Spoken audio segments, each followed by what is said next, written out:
रेडियोधर्मिता।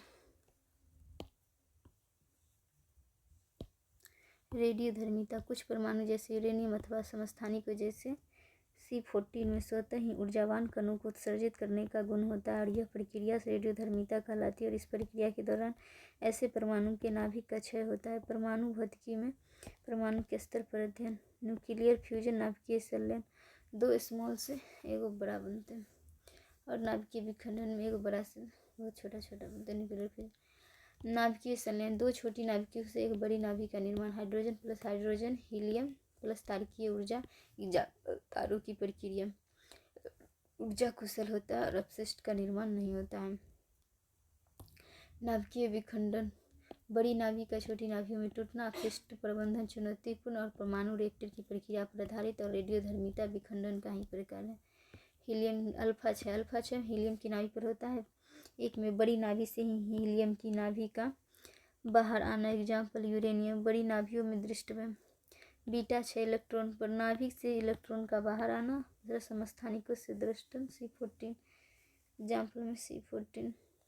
Gamma 6 gamma विकिरण प्राकृतिक रूप से बेरिलियम के नाभि पर एग्जाम्पल में। और अल्फा 6 के बाद होता है beta 6 beta plus proton greater में electron plus neutron plus neutrino. और बीटा माइनस में neutron greater than proton. Neutron में electron plus proton plus anti neutron. Half life अर्धायु। C12 अस्थाई, C14 रेडियोधर्मिता। C12 अस्थाई, C12/C14 शरीर बराबर C14 अति C12 माइनस C14 पर्यावरण। एक में रेडियो समस्थानिकों में एक निश्चित दर से क्षय होता है।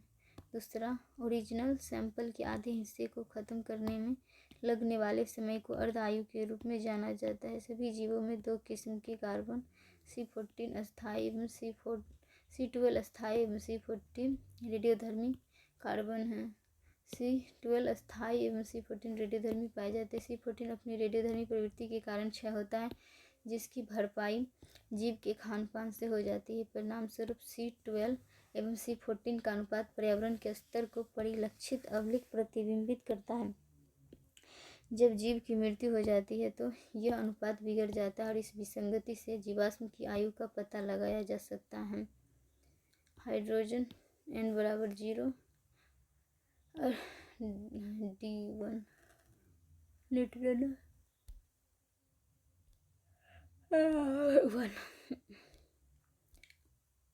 1 kg प्लस 0.5 kg लगभग 1.5 kg द्रव्यमान कम होता है। मास डिफेक्ट E बराबर mc²। परमाणु ऊर्जा, किसी भी परमाणु के नाभिक की ऊर्जा को परमाणु ऊर्जा कहा जाता है। जब किसी न्यूट्रॉन को यूरेनियम के नाभिक पर बमबारी कराया जाता है तो यह नाभिक टूट जाता है और यह प्रक्रिया विखंडन कहलाती है, जिसके अंतर्गत यूरेनियम का द्रव्यमान में कमी आती है, जिसे मास डिफेक्ट कहा जाता है। और इस प्रक्रिया में विमुक्त ऊर्जा द्रव्यमान में आई कमी के एक तुल्य होती है, जिसका मान आइंस्टीन के प्रसिद्ध समीकरण E बराबर mc² द्वारा प्राप्त किया जाता है। जब दो हल्के नाभिक जुड़कर एक भारी नाभिक की रचना करते हैं तो प्रक्रिया संलयन कहलाती है। और इस प्रक्रिया में भी द्रव्यमान आई कमी ऊर्जा में रूपांतरित होती है। भारतीय नाभिकीय ऊर्जा कार्यक्रम एक में सन 1948 में परमाणु ऊर्जा उपयोग की स्थापना। दूसरा, 1948 में ही भारतीय नाभिकीय ऊर्जा कार्यक्रम की घोषणा। तीसरा, सन 1954 में परमाणु ऊर्जा विभाग की स्थापना की गई, जो प्रत्यक्षतः प्रधानमंत्री कार्यालय के अधीन है। तीसरा, सन 1956 में अप्सरा नामक न्यूक्लियर रिएक्टर की स्थापना महाराष्ट्र में। चौथा, 1974 में प्रथम परमाणु परीक्षण स्माइलिंग बुद्धा। सन 1998 में सकल परमाणु परीक्षण मिशन शक्ति। Centrifugal fertile uranium 238, fissile uranium 233, thorium 232 प्रकृति में प्रचुर ऊर्जा कौशल नहीं। यूरेनियम 235 ऊर्जा कौशल परमाणु रिएक्टर के लिए पर्याप्त ईंधन। थोरियम 232 स्वतः चेन रिएक्शन शुरू करने में सक्षम नहीं। यूरेनियम 235 स्वतः चेन रिएक्शन शुरू करने में सक्षम है। न्यूक्लियर ईंधन चक्र एक में सर्वेक्षण एवं अन्वेषण। दूसरा, माइनिंग खनन DFE की निगरानी में। तीसरा, यूरेनियम को उसके अयस्क से अलग करना। रसायन चूरा U3O8 अस्थायी खनिज येलो के एक रूपांतरण। U3O8 में UF6 UF6 UF6 का सेंट्रीफ्यूगेशन किया जाता है ताकि सैंपल को फिसाइल बनाया जाता है। UF6 UO2 स्टील कंटेनर में पैक परमाणु रिएक्टर के लिए पर्याप्त संशोधन। नाभिकीय अपशिष्ट प्रबंधन। नाभिकीय अपशिष्ट प्रबंधन एक में स्टील एवं कंक्रीट के बॉक्स में निपटान। दूसरा, तिरछे रास्ते से जमीन के अंदर नाभिकीय अपशिष्ट को छोड़ दिया जाता है, किंतु भूकंप प्रभावित क्षेत्र में यह कारगर नहीं है। तीसरा, समुद्र एवं नमक की खान में भी निपटान किया जाता है, किंतु नमक की खान रिसाव की समस्या हो सकती है, अतः पुनर्चक्रण बेहतर विकल्प है। पुनर्चक्रण एक महंगी प्रक्रिया है जो विकसित देशों में अपनाई जाती है। एग्जाम्पल, साउथ कोरिया में 500 डिग्री सेल्सियस पर UO2 को ऑक्सीकृत किया जाता है, जिससे U3O8 में परिवर्तित होता है। दूसरा, रूस में प्लाज्मा भौतिकी के माध्यम से विभिन्न ईंधन अपशिष्ट को अलग किया जाता है। परमाणु रिएक्टर के मुख्य घटक मॉडरेटर मंदक न्यूट्रॉन की घाती को कम करना। एग्जाम्पल, भारी जल, beryllium oxide, lithium fluoride, LiF तथा BeF2 का मिश्रण। नियंत्रक क्षार चैन रिएक्शन को नियंत्रित रखना, ये अतिरिक्त न्यूट्रॉन का अवशोषण करती। Example, graphite, boron, cadmium. शीतलक कूलेंट रिएक्टर को ठंडा रखना। तरल सोडियम हीलियम जल कोर रिएक्शन कोर में ही होता है एवं ईंधन रॉड के रूप में मौजूद होता है। चौथा, जनरेटर यांत्रिक ऊर्जा की विद्युत ऊर्जा में रूपांतरित करता है। पाँचवें, कंडेंसर वाष्प को ठंडा करना। Uranium 238 fertile 99.3%। Uranium 235 fissile 0. Uranium 238 fertile PHWR pressurised heavy water reaction 12 GW।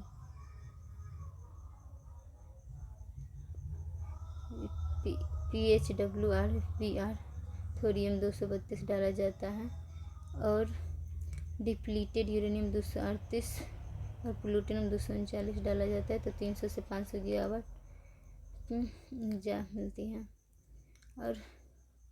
और FPR में जिससे डिप्लीटेड यूरेनियम 233 TBR में डाला जाता है और थोरियम 232 डाला जाता है। थोरियम बेस्ड रिएक्टर में 500 से कम <500 GW का ऊर्जा एनर्जी प्राप्त होता है। भारत का 3 चरण का परमाणु कार्यक्रम। एक में PHWR pressurised heavy water reactor, एक में ईंधन फर्टाइल, दूसरा मॉडरेटर भारी जल D2 हल्का जल मंदक के रूप में प्रभावी नहीं होता है क्योंकि यह न्यूट्रॉन का अवशोषण कर सकता है, जिससे नाभिकीय अभिक्रिया बंद हो सकती है। चूँकि ईंधन फर्टाइल होता है अतः अधिक ऊर्जा प्राप्त करने के लिए न्यूट्रॉन की गति कम करना आवश्यक है। भारी जल के अतिरिक्त उच्च दाब का भी योगदान न्यूट्रॉन की गति कम करने के लिए होता है। शीतलक सामान्य जल स्टूम। दूसरा, FBR फास्ट ब्रीडर रिएक्टर मिश्रित ईंधन 239 प्लूटोनियम 239 प्लस डिप्लीटेड यूरेनियम 238। इसके अतिरिक्त थोरियम 232 को भी संवर्धन के लिए डाल दिया जाता है। दूसरा, चूँकि ईंधन फिजाइल होता है अतः मंदक की आवश्यकता नहीं पड़ती। दूसरा, शीतलक के रूप में तरल सोडियम का प्रयोग होता है। चौथा, इसका पोर छोटा होता है क्योंकि मंदक का आवश्यकता नहीं पड़ेगी। पाँचवें, इनपुट फिजाइल पदार्थ की अपेक्षा इस रिएक्टर में ज़्यादा आउटपुट फिजाइल पदार्थ उत्पन्न होता है, जिसके कारण ही इसे ब्रीडर जनक भी कहते हैं, अतः परमाणु अपशिष्ट का कम उत्सर्जन होता है। तीसरा, थोरियम बेस्ड रिएक्टर TBR। एक में यह एक सस्टेनेबल रिएक्टर है जो थोरियम 232 एवं यूरेनियम 233 के पुनर्चक्रण पर आधारित है। इस रिएक्टर में अपशिष्ट काफ़ी कम मात्रा में बनता है एवं बाहरी ईंधन की आवश्यकता काफ़ी कम है। तीसरा, इस रिएक्टर की दक्षता काफ़ी अधिक है अतः इसे थर्ड जनरेशन रिएक्टर भी कहते हैं। चौथा, कामनी तमिलनाडु विश्व की एकमात्र थोरियम आधारित रिएक्टर है जो तमिलनाडु में स्थित है। संलयन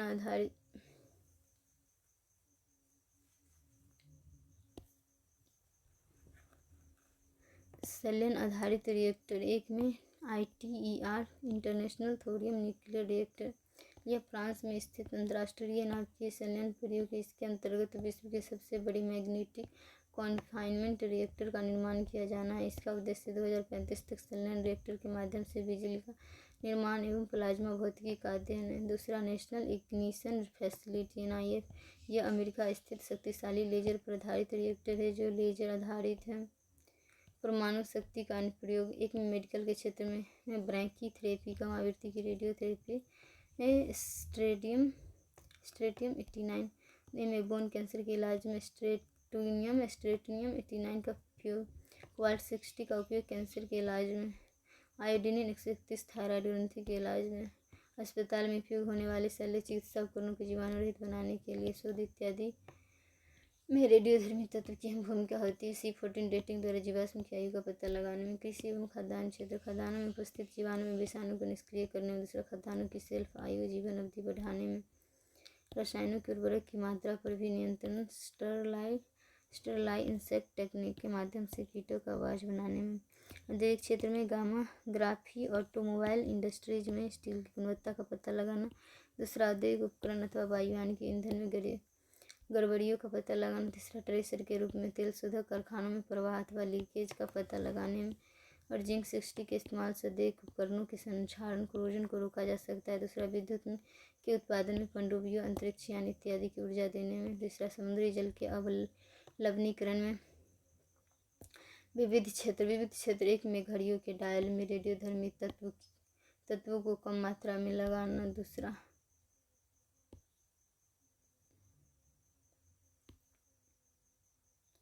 कॉस्मेटिक ETC में रेडियो उपचार द्वारा त्वचा पर एलर्जी की संभावना को कम किया जा सकता है।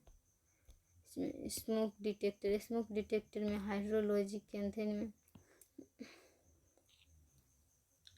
नाभिकीय तकनीक से जुड़े मुद्दे एक में रेडियोधर्मी अपशिष्ट प्रकृति व मनुष्यों के लिए बड़ा खतरा है।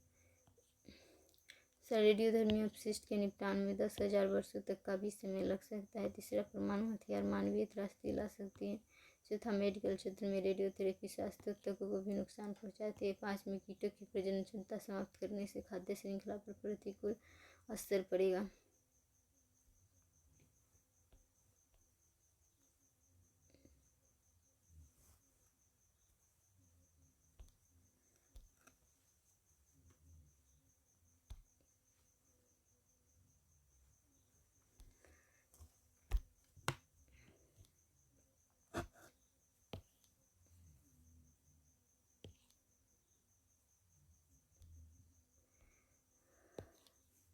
बायोटेक्नोलॉजी जैव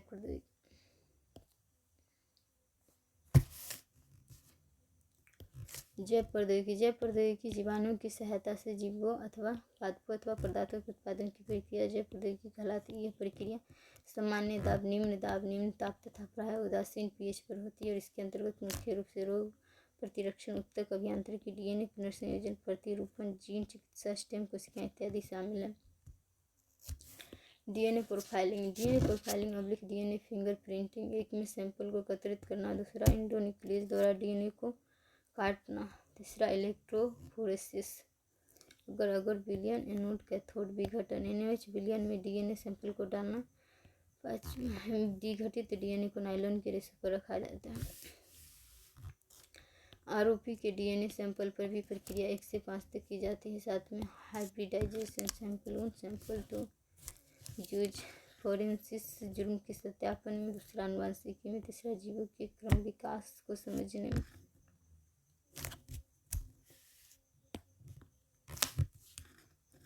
DNA पुनर्संयोजन, recombinant DNA technology, insulin Eli Lilly company, nucleus plasmid DNA plus insulin जोड़ के लीगेज करके बना देंगे और बैक्टीरिया में डाल देंगे तो बैक्टीरिया से बहुत सारे ब्रूमलिन बायोजेनिक्स बन जाए। किसी जीव के DNA को किसी दूसरे जीव के DNA में जोड़ना अथवा हेरफेर DNA पुनर्संयोजन कहलाता है और इस प्रकार की तकनीक को आनुवंशिक इंजीनियरिंग अथवा DNA इंजीनियरिंग कहते हैं। जीन चिकित्सा में दोषपूर्ण जीन, स्वस्थ gene, mega nucleus, ZFN, talent cutting tool.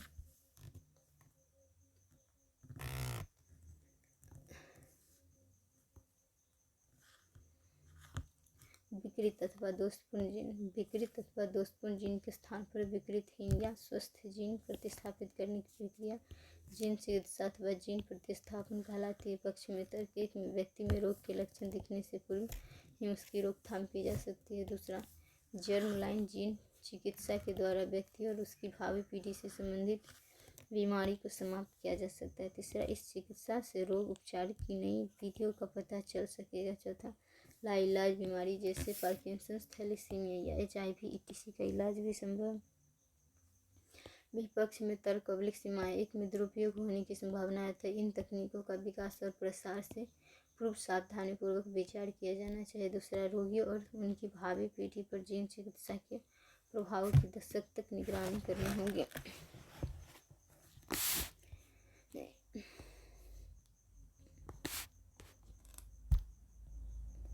यदि अविकसित भ्रूण या बच्चों पर शोध किया जाना हो तो पूर्व सूचना युक्त सहमति का प्रश्न खड़ा होता है। चौथा, साथ ही वैज्ञानिक अनिश्चितता, चिकित्सीय जोखिम और दीर्घ अवधि में अज्ञात प्रभाव जैसे अवरोध भी दृष्टिगत होते हैं। CRISPR Cas9 CRISPR guided RNA photo Cas9 enzyme गन यह एक प्रोटीन है। क्रिस्पर-Cas9 यह एक प्रोटीन है जो वायरस के विरुद्ध बैक्टीरिया में एक प्रतिरक्षी प्रणाली के रूप में कार्य करता है। इस तकनीक के माध्यम से आनुवंशिक कोड में लक्षित हिस्सों में बेहतर तरीके से DNA की एडिटिंग की जा सकती है। क्रिस्पर एक लक्षित RNA होता है जो काटे जाने वाले विशिष्ट हिस्से की सटीक पहचान करता है। Cas9 एक एंजाइम होता है जो कैंची की तरह कार्य करता है। कुछ संभावित अनुप्रयोग: एक में बैक्टीरिया संवर्धन में मदद मिलना जो अन्य जीवाणुओं से निष्क्रिय हो, फलस्वरूप उत्तम किस्म का पनीर, दही, ETC बनाना संभव जिसकी शेल्फ लाइफ ज़्यादा होती है। दूसरा, कृषि के क्षेत्र में उन्नत बीज, फलियां, बीज इत्यादि का विकास संभव है। चौथा, चुनौतियाँ: एक में जीन में किए गए बदलाव को वापस लेना असंभव है जिसके कारण दोषपूर्ण जीन का पुनर्प्रभावी पुनः संभव है। दूसरा, यूजेनिक्स, प्रजनन विज्ञान को बढ़ावा मिलेगा। तीसरा, डिजाइनर बेबी को बढ़ावा मिलना संभव है। थ्री पैरेंट बेबी थ्री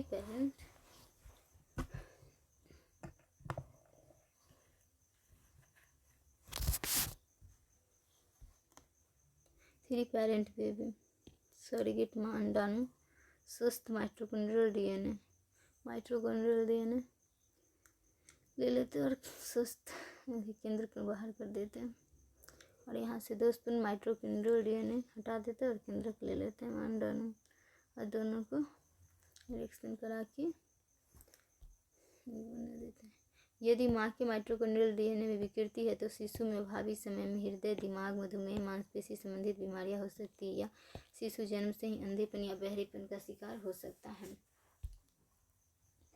इस स्थिति में एक दाता माँ के अंडाणु के स्वस्थ माइटोकॉन्ड्रियल DNA को प्राप्त कर उसमें माँ के अंडाणु का केंद्रक डाला जाता है। बाद में पिता के शुक्राणु द्वारा उक्त अंडाणु का निषेचन कराया जाता है। इस प्रक्रिया से जन्मे बच्चे को थ्री पैरेंट बेबी कहते हैं। मुद्दे: एक में दाता माँ के द्वारा माइटोकॉन्ड्रियल DNA से शिशु के 0.01% गुण प्रभावित होते हैं, इसीलिए यह सुनिश्चित करना कठिन हो जाता है कि दाता माँ का शिशु पर कितना अधिकार है। Pro nuclear transfer technique, mitochondrial DNA three parent baby, cloning somatic cell transfer tech. Clone में कायकीय कोशिका सोमैटिक सेल, कायकीय कोशिका अंडाणु क्लोन। फायदे: क्लोनिंग कायकीय कोशिका अंडाणु, लैब में थेरेप्यूटिक क्लोनिंग, गर्भ शिशु रिप्रोडक्टिव क्लोनिंग। क्लोनिंग में गैर लैंगिक विधि द्वारा एकल जनक से नया जीव तैयार किया जाता है। जिस व्यक्ति या पशु का क्लोन तैयार करना है उस व्यक्ति की कायकीय कोशिका किसी केंद्रक रहित अंडाणु में निषेचित किया जाता है और इस प्रक्रिया में तैयार जीव क्लोन कहलाता है। क्लोनिंग के फायदे: एक में इससे शरीर के महत्वपूर्ण अंगों जैसे हृदय, यकृत, किडनी एवं हड्डियों आदि का निर्माण संभव हो सकेगा जिससे मरीजों में प्रत्यारोपित किया जा सकता है। दूसरा, कैंसर जैसी घातक बीमारियों पर अंकुश लगाया जा सकेगा। तीसरा, उम्र बढ़ने की प्रक्रिया को समझना संभव हो सकेगा। चौथा, विलुप्त प्राय पशु पक्षियों को क्लोन तैयार करके उन्हें विलुप्त होने से बचाया जा सकेगा। पाँचवीं, इस विधि से निसंतान दंपत्ति को गोद भरी जा सकती है। चुनौतियाँ: एक में इसके द्वारा अपराध बढ़ने की संभावना बनी रहेगी क्योंकि अपराधियों का क्लोन तैयार किया जा सकता है। दूसरा, क्लोनिंग से बड़े पैमाने पर भ्रूण हत्या होगी क्योंकि इसमें सफलता का प्रतिशत काफ़ी कम है। तीसरा, इस तकनीक से जैव विविधता में गिरावट आएगी। चौथा, क्लोनिंग अभी अनुसंधान के दायरे में, हल्की से गलती से जीन म्यूटेशन संभव है। पाँचवें, क्लोन आर्मी को बढ़ावा मिल सकता है। छठा, विवाह जैसे संस्थान प्रभावित होंगे। सातवीं, यह एक महंगी तकनीक होगी जिस पर केवल अमीरों की पहुंच होगी। इस 8 में क्लोनिंग प्रकृति के साथ खिलवाड़ करने जैसी प्रक्रिया है। स्टेम सेल स्तंभ कोशिका, शुक्राणु, अंडाणु और साइट। 2 से 3 दिन में मोरूला बनते। टोटिपोटेंट कोई भी अंग में विकसित और 5 से 7 दिन में ब्लास्टोसिस्ट। प्लूरिपोटेंट गर्भनाल को छोड़कर कोई भी अंग में विकसित होने की क्षमता। उसके बाद शिशु बन जाते हैं। मल्टीपोटेंट या यूनिपोटेंट। स्टेम सेल ऐसी कोशिकाएं जिनमें शरीर के किसी भी अंग की कोशिका के रूप में विकसित होने की क्षमता होती है, स्टेम सेल कहलाती है।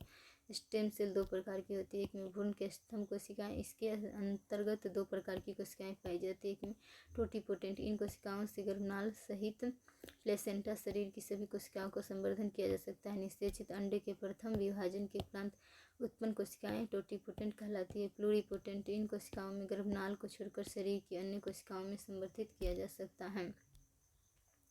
वयस्कों की स्टेम सेल, ये स्तंभ कोशिकाएं कुछ ही कोशिकाओं में संदर्भित हो सकती है, तो इन्हें सीमित उपयोगी स्तंभ कोशिकाएं भी कहते हैं। सेलुलर रिप्रोग्रामिंग या प्लूरिपोटेंसिया, प्लूरिपोटेंट एक से यूनिपोटेंट अंडा दूध में यूनिपोटेंट ओएस्कैमा जीन या यामानाका जीन से प्लूरिपोटेंट भ्रूण की स्तंभ कोशिका की उपयोगिता है। स्टेम सेल द्वारा एल्जाइमर, पार्किंसंस, मधुमेह, थैलेसीमिया जैसी बीमारियों का इलाज सरल हो जाएगा। इन कोशिकाओं से नए अंग, हड्डियों का विकास किया जा सके। इन कोशिकाओं के अध्ययन से मानव विकास की प्रक्रिया के प्रत्येक चरण को समझना आसान हो जाएगा। त्वचा को लैब में विकसित किया जा सकेगा, जिससे प्लास्टिक सर्जरी बेहतर हो जाएगी। किफ़ायती दवाओं का निर्माण किया जा सकेगा। रेड बायोटेक्नोलॉजी, मानवों के रोग से। ग्रीन बायोटेक्नोलॉजी, पेड़ पौधे। बीटी कपास, एक में बीटी कपास रसायन, बीटी टॉक्सिन, क्राइएसीजीन, bacteria, bacillus thuringiensis, BT bollworm नामक कीट, BT toxin, bollworm, pink bollworm, फसल की बर्बादी, मोनोसैंटो नामक कंपनी। बीटी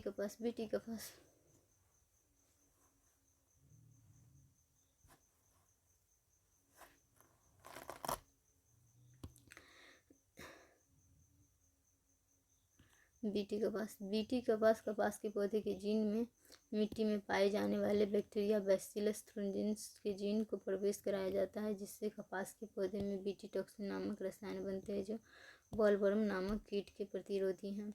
नुकसान, पिंक बॉलवर्म पर बीटी टॉक्सिन का कोई प्रभाव नहीं होता। एक बार खरीदे गए बीज का दोबारा इस्तेमाल नहीं किया जा सकता, जिससे बड़ी कंपनियों का वर्चस्व स्थापित है। इस तरह के बीज महंगे भी आते हैं। पारिस्थितिक तंत्र में ऐसे उत्पादों को छोड़ने के बाद उन्हें वापस लेना नामुमकिन है। बीटी बैगन, बीटी कपास की तरह ही बैक्टीरिया के जीन को प्रत्यारोपित कर बीटी बैगन का विकास किया गया है। इसके कारण बैगन की फसल में कोई कीटनाशकों की आवश्यकता काफ़ी कम हो जाती है।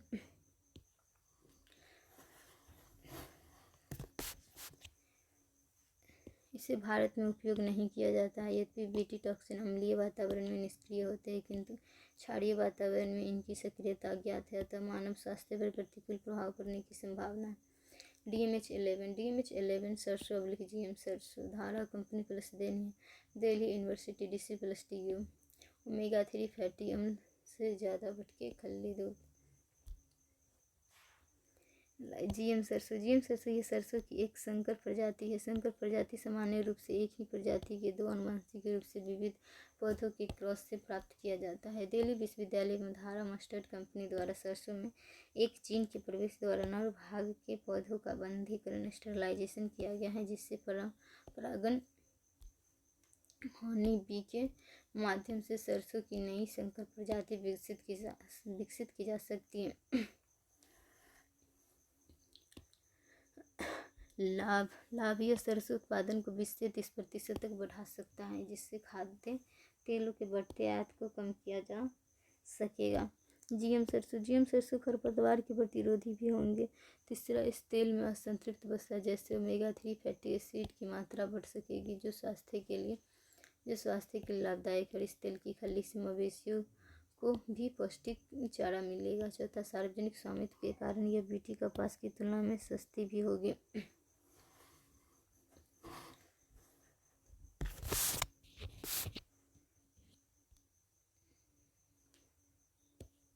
विवाद/चुनौतियाँ। सामान्य सरसों के मुकाबले पानी की 2 गुनी मात्रा की आवश्यकता होती है। ये खरपतवार रोधी है,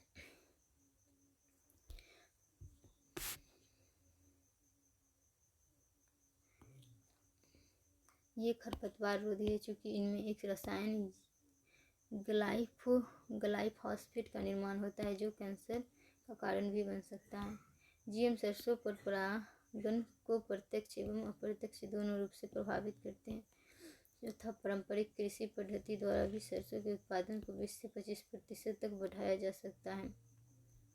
GESE ministry of environment and forestry and climate change Bharat में जीएम फसलों का विनियमन। यह आनुवंशिक अभियांत्रिकी मूल्यांकन समिति GESE द्वारा किया जाता है और इस निकाय का निर्माण पर्यावरण संरक्षण अधिनियम 1986 द्वारा किया गया था जो वन, पर्यावरण एवं जलवायु मंत्रालय के अधीन है। जैव ईंधन, biofuel, methanol economy, blended fuel, gas से हॉल मिश्रित ईंधन में गैसोलीन, पेट्रोल इन 80%, 20% अल्कोहल में कच्चे तेल का आयात कमता है और CAD कमता है, प्रदूषण कमता है और अल्कोहल स्टोव प्लस CO2 प्रथम जनरेशन खाद्य पदार्थों द्वारा ईंधन अल्कोहल का उत्पादन। फायदे, प्रदूषण में कमी, किसानों की आय में वृद्धि। निगेटिव, खद्यान्न फसल महंगी हो सकती है, जानवरों के चारा का ईंधन बनाने में इस्तेमाल, जल का अत्यधिक दोहन। जेट्रोफा सेकेंड जनरेशन में गैर खद्यान्नों द्वारा ईंधन का उत्पादन। पॉजिटिव में खद्यान्न फसलों पर कोई बोझ नहीं। दूसरा, बहुत कम जल की आवश्यकता। निगेटिव, खद्यान्न उत्पादन हेतु ही पर्याप्त भूमि उपलब्ध नहीं है। दूसरा, यह आक्रामक प्रजाति है। तीसरा, इस तरह के प्रयोग से पर्यावरण असंतुलन हो सकता है। चौथा, खद्यान्न महंगे हो सकते हैं। थर्ड जनरेशन समुद्री खरपतवार शैवाल द्वारा ईंधन का उत्पादन। नुकसान, एक में समुद्री पारिस्थितिकी के साथ खिलवाड़, दूसरा भोजन श्रृंखला प्रभावित हो सकती है। चौथा, फोर्थ जनरेशन अभियांत्रिकी शैवाल द्वारा ईंधन का उत्पादन। वाइट बायोटेक्नोलॉजी, लिख में एल्कोहलिक ड्रिंक, एल्कोहल युक्त पेय। दूसरा, एंजाइम डेवलपमेंट, एंजाइम विकास। तीसरा, सूक्ष्म जीव एवं जैव प्रौद्योगिकी, जब व्यावसायिक स्तर पर पदार्थों के उत्पादन के लिए उपयोग की जाती है। तीसरा, मादक पेय पदार्थ। चौथा, खामीर ETC का उत्पादन। विनीगर सिरका का निर्माण। पाँचवें, वस्त्र निर्माण उद्योग एवं ड्राई क्लीनिंग उद्योग। गोल्ड बायोटेक्नोलॉजी, बायो इन्फॉर्मेटिक्स, जैव सूचना विज्ञान। बायोलॉजी प्लस स्टैटिक्स, सांख्यिकी प्लस IT सूचना एवं प्रौद्योगिकी, जैव सूचना विज्ञान।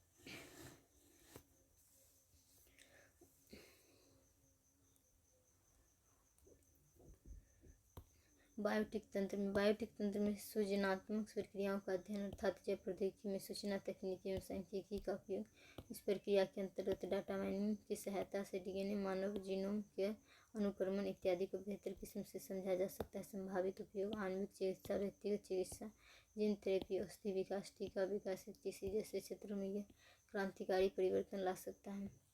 एक में अपशिष्ट प्रबंधन, जलवायु परिवर्तन अध्ययन एवं वैकल्पिक ऊर्जा स्रोतों को जैव सूचना विज्ञान के माध्यम से समझा जा सकता है। रोगाणुओं का विश्लेषण कर उनसे बचने के बेहतर उपाय प्राप्त किए जा सकते हैं। उन्नत फसलों का विकास किया जा सकता है। संभावित जोखिम, एक में जैव हथियार ETC का निर्माण। दूसरा, जीनोम अनुक्रमण से किसी व्यक्ति की निजी जानकारी को प्राप्त किया जा सकता है। तीसरा, डाटा माइनिंग के माध्यम से सही प्रकार से यदि सूचना को नहीं समझा गया तो यह शोध की दिशा को भ्रमित कर सकता है। येलो बायोटेक्नोलॉजी, गोल्डन राइस, सुनहरा चावल। बायोफोर्टिफिकेशन, जैव सुदृढ़ीकरण, फूड फोर्टिफिकेशन भारत में बायोफोर्टिफिकेशन भारत में नहीं है। पौधों के अनुवांशिक गुणों में बदलाव और गोल्डन राइस, गाजर, B carotene, vitamin. Food fortification Bharat में आयोडीन, नमक, चावल प्लस जिंक। बायोफोर्टिफिकेशन अनुवांशिक रूप से संशोधित फसल पोषक तत्वों का फसल में वृद्धि के दौरान ही विकास होता है। यह एक प्राकृतिक प्रक्रिया है। यह भारत जैसे देश में प्रचलित है। इसमें फसलों का रंग अलग होता है। ऐसे फसलों में पानी का कम इस्तेमाल होता है। फूड फोर्टिफिकेशन खाद्यान्नों का प्रसंस्करण पैदावार के बाद किया जाता है। यह अनुवांशिक रूप से संशोधित फसल नहीं होती। यह भारत जैसे देश में प्रचलित है, जैसे आयोडीन, नमक, चावल में जिंक डालना ETC। चुनौतियाँ, स्वाद परिवर्तन अथवा रंग परिवर्तन के कारण उपभोक्ता द्वारा स्वीकृत करने की संभावना। पैकेजिंग के दौरान पोषक तत्वों का क्षय होना संभव। गलत सूचनाओं के प्रवाह के कारण जनता द्वारा उत्पाद को नहीं अपनाना। जैव उपलब्धता अधिक समय के लिए रहना संभव नहीं। ब्लैक/डार्क बायोटेक्नोलॉजी, सूक्ष्म जीवों अथवा जैव प्रौद्योगिकी का उपयोग जब मानव सभ्यता के विरुद्ध किया जाता है तो यह डार्क/ब्लैक बायोटेक्नोलॉजी की श्रेणी में आती है। जैव प्रौद्योगिकी से जुड़ी चुनौतियाँ, तुलनात्मक रूप से वैज्ञानिकों की कम आय जिससे प्रतिभा पलायन होता है। दूसरा, जैव प्रौद्योगिकी उत्पादों और समाधानों में नैतिक तथा नियामक मंजूरी का मुद्दा जिससे प्रक्रिया महंगी एवं लंबी होती है। तीसरा, भारत में बौद्धिक संपदा पंजीकरण की संस्कृति का अभाव है। चौथा, निजी क्षेत्रों को इस क्षेत्र में निवेश कम है। पाँचवें, भारत में ज्ञान क्षमता का निर्माण भी कम है। छठा, वैज्ञानिक जोखिम आकलन की प्रक्रिया चुनौतीपूर्ण है। सातवें, जन जागरूकता का अभाव। आठवें, अवसंरचनात्मक चुनौतियों के कारण भारत वैश्विक स्तर पर पिछड़ रहा है।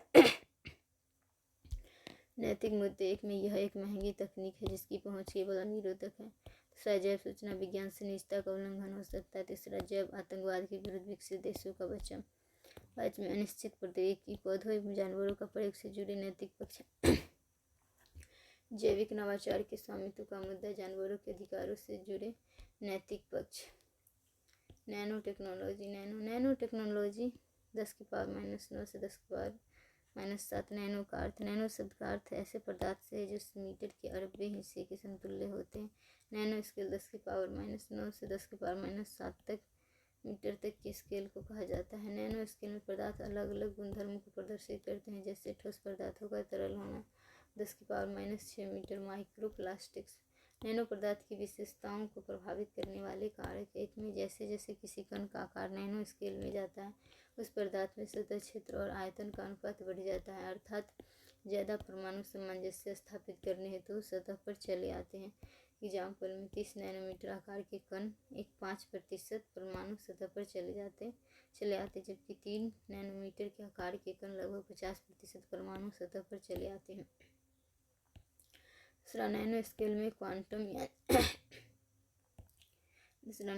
में क्वांटम यांत्रिकी प्रभाव भरकर सामने आता है जहाँ पारंपरिक रसायन एवं भौतिकी के नियम लागू नहीं होते हैं।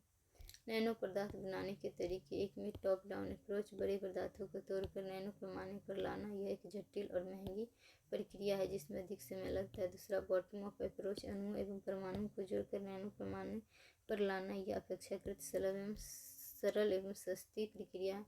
नैनो कण के जनरेशन। निष्क्रिय नैनो कण। ये नैनो कण किसी से प्रतिक्रिया नहीं करते। इन नैनो कणों का इस्तेमाल कोटिंग या परत के रूप में अथवा पदार्थ की गुणवत्ता को सुधारने के लिए किया जाता है। सक्रिय नैनो कण। ये नैनो कण प्रतिक्रिया करते हैं जिनका उपयोग ट्रांजिस्टर बनाने एवं लक्षित दवा वितरण इत्यादि में किया जा सकता है। तीसरा, नैनो सिस्टम की प्रणाली। नैनो उपकरण आपस में सामंजस्य स्थापित करेंगे। एग्जाम्पल में नैनो रोबोट। आणविक नैनो सिस्टम। परमाणु स्तर पर नैनो प्रौद्योगिकी का विस्तार। एग्जाम्पल में नैनो रॉड। नैनो पदार्थ में जैविक, अजैविक। जैविक में कार्बन के नैनो पदार्थ शरीर के लिए अपेक्षाकृत कम हानिकारक। अजैविक में धातु के नैनो कण। अर्धधातु शरीर में दवा वितरण हेतु पॉलीमर की परत चढ़ाकर अजैविक नैनो पदार्थ का इस्तेमाल हो सकता है। कार्बन, हीरा, कठोर अधातु, ऊष्मा एवं विद्युत का कुचालक। सॉफ्ट ग्रेफाइट, ऊष्मा स्व विद्युत का सुचालक। Nano scale graphene 2D। ये दूसरा सामान्य स्केल में nano 1D CNT carbon nano tube एक में सामान्य स्केल। दूसरा, nano scale 0D fluorine. Graphene carbon परमाणुओं की षटकोणीय द्विआयामी संरचना की एकल परत है और यह स्टील से 100 गुना ज़्यादा मजबूत है।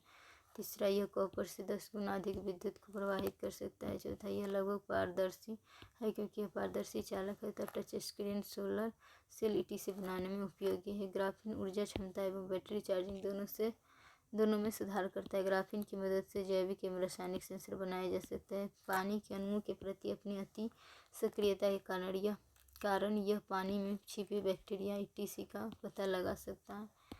8वें, ग्राफीन अगली पीढ़ी के इलेक्ट्रॉनिक्स के लिए आदर्श है जिसमें यांत्रिक लचीलापन, उच्च विद्युत चालकता एवं रासायनिक स्थिरता शामिल है। Carbon nanotube. यह ग्राफीन की परत से बना एक आयामी सिलेंडर है। यह स्टील से 100 गुना ज़्यादा मजबूत एवं 6 गुना हल्का है। यह सोने एवं चांदी से 1000 गुना ज़्यादा विद्युत को प्रवाहित कर सकता है। एप्लीकेशन, हल्के वायुयान बनाने में, नैनो सेंसर के रूप में, खेलकूद ETC की सामग्री बनाने में।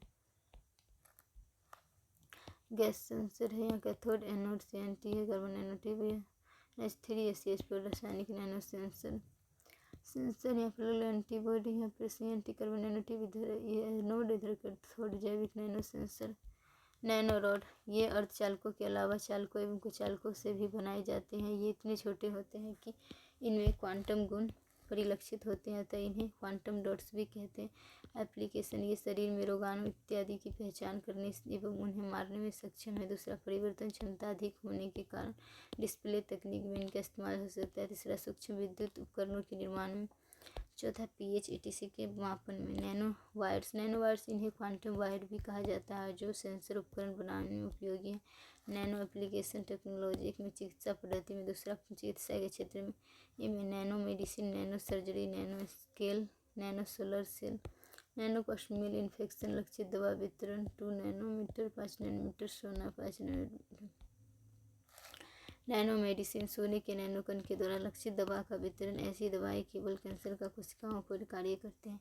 लैब ऑन अ चिप इसमें नैनो रोड को लैब ऑन अ चिप कहा जाता है, क्योंकि 1 पिकोलीटर 10⁻12 लीटर रक्त से कई तरह की बीमारियों को जांच की जा सकती है। उत्तर अभियांत्रिकी, टिश्यू इंजीनियरिंग, कृत्रिम ऊतक एवं अंगों का निर्माण बायोडिग्रेडेबल पॉलीमर की मदद से किया जा सकता है। नैनो रोबोट की मदद से धमनियों को साफ करना, डीएनए की कटिंग, एक जटिल ऑपरेशन किए जा सकते हैं। ऊर्जा के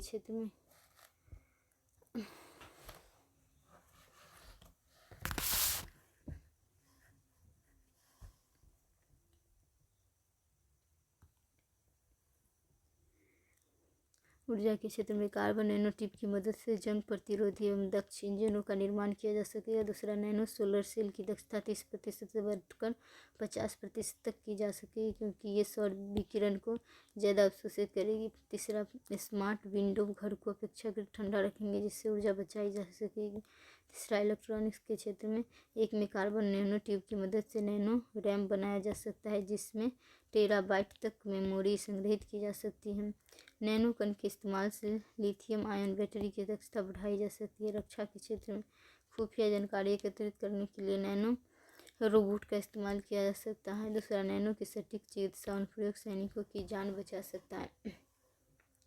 तीसरा, नैनो फाइबर द्वारा हल्के और दक्ष रक्षा जैकेट का निर्माण किया जा सकता है। चौथा, सटीक बार करने वाले रक्षा उपकरण बेहतर तरीके से कार्य कर सकते हैं। 5 कृषि एवं खाद्य क्षेत्रों में नैनो सामग्री द्वारा सिंचाई को दक्ष बनाया जा सकता है। सिल्वर नैनो कण द्वारा रोगाणु को नाश किया जा सकता है, जिससे खाद्य सामग्रियों की आयु बढ़ती है। तीसरा, सिलिकेट नैनो कण द्वारा खाद्य पदार्थों में नमी को अवशोषित किया जा सकता है। चौथा, आयरन ऑक्साइड के नैनो कण द्वारा भूजल के आर्सेनिक को अवशोषित किया जा सकता है। 5 लैंथेनम के नैनो कण द्वारा तालाब इत्यादि में मौजूद फॉस्फेट को अवशोषित किया जा सकता है, जिससे झीलों का सुपोषण रोका जा सकता है। छठा, नैनो स्पॉन्ज की मदद से महासागरों में मौजूद माइक्रोप्लास्टिक को अवशोषित किया जा सकता है। भारत में 2001 में नैनो टेक्नोलॉजी का विकास शुरू हुआ। भारत में नैनो तकनीक का विषय विकास वर्ष 2001 में विज्ञान एवं प्रौद्योगिकी विभाग द्वारा स्थापित एक पहल, जिसे नैनो विज्ञान एवं प्रौद्योगिकी इनिशिएटिव के रूप में जाना जाता है। इसके अंतर्गत दवा वितरण, जीन एवं डीएनए अध्ययन सहित नैनोमीटर से संबंधित बुनियादी ढांचों का विकास, अनुसंधान etc पर ध्यान केंद्रित किया गया। नैनो विज्ञान एवं प्रौद्योगिकी मिशन ये 2007 में शुरू किया गया अम्ब्रेला कार्यक्रम था, जिसका उद्देश्य नैनो क्षेत्र में अनुसंधान को बढ़ावा देना, अवसंरचना का विकास, नैनो प्रौद्योगिकी का विकास, मानव संसाधन का विकास और अंतर्राष्ट्रीय सहयोग शामिल है। इस कार्यक्रम में IIT, DRDO जैसे संस्थान भी शामिल थे एवं 1000 करोड़ रुपए का वित्तपोषण था। तीसरा, 12वीं पंचवर्षीय योजना में 650 करोड़ वित्तपोषण के साथ इस मिशन के दूसरे चरणों को मंजूरी दी गई। इन पहलुओं के परिणाम एक में भारत में नैनो विज्ञान के क्षेत्र में 23,000 से ज़्यादा पत्र प्रकाशित हो चुके हैं। दूसरा, 2013 में प्रकाशित किए गए पन्नों में केवल अमेरिका एवं चीन हमसे आगे हैं। IIT मद्रास। तीसरा, IIT मद्रास में पानी से आर्सेनिक हटाने वाली नैनो तकनीक विकसित की है। चौथा, IIT दिल्ली ने कपड़ा उद्योग में स्व सफाई तकनीक का विकास किया है। 5वें, पुणे स्थित भारतीय विज्ञान शिक्षा एवं अनुसंधान संस्थान में नैनो जनरेटर का आविष्कार किया है। नैनो यूरिया का आविष्कार किया है। भारत में नैनो तकनीक से जुड़ी चुनौतियाँ एक में भारत अमेरिका एवं चीन के मुकाबले अनुसंधान में काफ़ी कम राशि खर्च करता है। दूसरा, शोध की गुणवत्ता में सुधार की आवश्यकता है। तीसरा, भारत में बहुत कम छात्र PhD के लिए नैनो क्षेत्र को अपनाते हैं। चौथा, नैनो तकनीक में संभावनाएं अनंत हैं। 5वें, विनियमन विकास के दायरे पर अंकुश लगा सकता है। छठा, निजी क्षेत्र का निवेश काफ़ी कम है। नैनो कण खाद्य श्रृंखला में प्रवेश कर सकते हैं, जिससे जेट संवर्धन एवं कैंसर जैसी समस्याएं हो सकते हैं। नैनो हथियार युद्ध को परिसर बना सकते हैं। नैनो रोबोट गोपनीयता को प्रभावित कर सकते हैं। इससे ग्रेगो की समस्या आ सकती है, अर्थात तकनीक हमारे नियंत्रण से बाहर हो सकते हैं। कोई भी पदार्थ नैनो स्केल में किसी अन्य पदार्थ की नकल कर सकते हैं, जिससे खनिजों के निर्यातों पर प्रतिकूल असर पड़ेगा। मुफ्त कण फ्री रेडिकल में माइक्रो मटेरियल। सूचना एवं संचार प्रौद्योगिकी ICT सूचना एवं संचार प्रौद्योगिकी उन प्रौद्योगिकी को संदर्भित करता है जो दूरसंचार के माध्यम से सूचना का आदान प्रदान करती है, और इसके अंतर्गत इंटरनेट, सेल फोन और अन्य संचार माध्यम शामिल है। लाइफाई दृश्य प्रकाश संचार के लिए बैंडविड्थ की अपर्याप्तता का हल। लाइफाई सस्ते वाईफाई से तेज इंटरनेट देता है। लाइफाई हैक करना कठिन। लाइफाई लाइन ऑफ साइट संचार रेंज 10 किलोमीटर के बराबर लगभग। वाईफाई रेडियो तरंगों का इस्तेमाल करता है संचार के लिए, और अस्पताल, MRI, प्रतिबंधित क्षेत्र पनडुब्बी। वाईफाई महंगे होते हैं। रेंज लगभग 30 मीटर के बराबर। विद्युत चुंबकीय वर्णक्रम इलेक्ट्रोमैग्नेटिक स्पेक्ट्रम। तरंग गुण बढ़ता है, तरंग दैर्ध्य बढ़ता है, आवृत्ति घटता। तरंग गुण और तरंग दैर्ध्य बढ़ता है, आवृत्ति और एनर्जी घटता है। फ्रीक्वेंसी गामा रे से रेडियो वेव की तरफ जाने पर